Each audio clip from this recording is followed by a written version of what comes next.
Hi friends, Saraighat bridge के पास संगसारी नामक जो जगह है वहाँ से एक चौंकाने वाला खबर सामने आया है।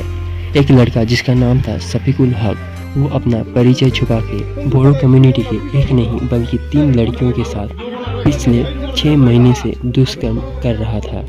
वो इन लड़कियों से अपना परिचय छुपा के प्यार का जाल में फंसाता है और बारी बारी से इनको होटल में बुला के दुष्कर्म को अंजाम देता था। पर जब इन लड़कियों को इसकी असलियत पता चली तब उन्होंने वीर लाचित सेना से मदद मांगी।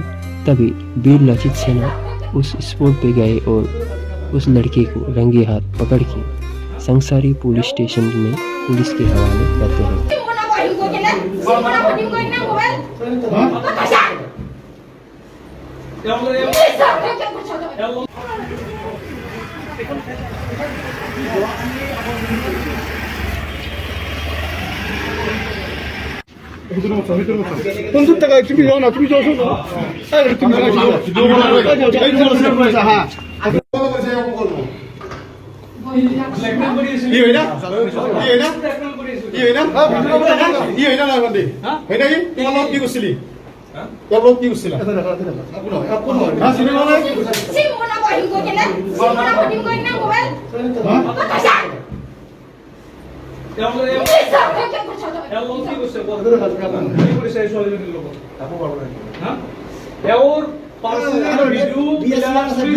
আমার মানে এই দুজনী ছোৱালী বাহিৰত আৰু এজনী আছে ব্যক্তিগত সম্পৰ্ক ইহঁতৰ মাজে মানে গাৰ্লফ্ৰেণ্ড বয়ফ্ৰেণ্ড, কিন্তু গাৰ্লফ্ৰেণ্ড বয়ফ্ৰেণ্ড কেইজনৰ লগত থাকে, একজনৰ লগতে থাকে।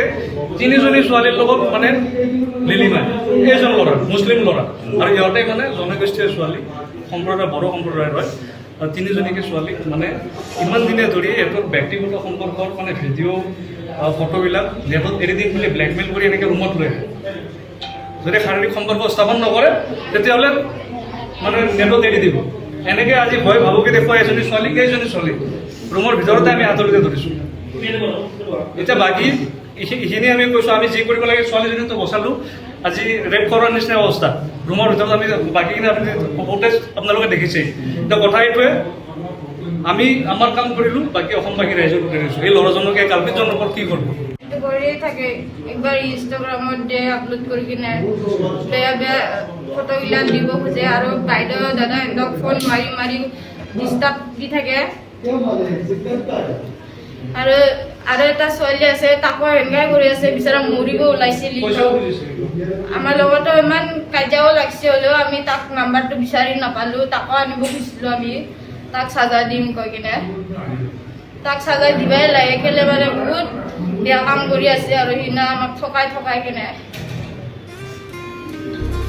इन लड़कियों को भी सजा के रूप में 24 घंटा थाने में बिठाया गया, ऐसा वीर लाचित सेना का कहना है। तो फ्रेंड्स, इस पूरे घटना पर आपका क्या राय है आप कमेंट में बता सकते हैं। बाकी देश दुनिया के अपडेटेड खबर पाने के लिए आप हमारे चैनल को जरूर सब्सक्राइब करें।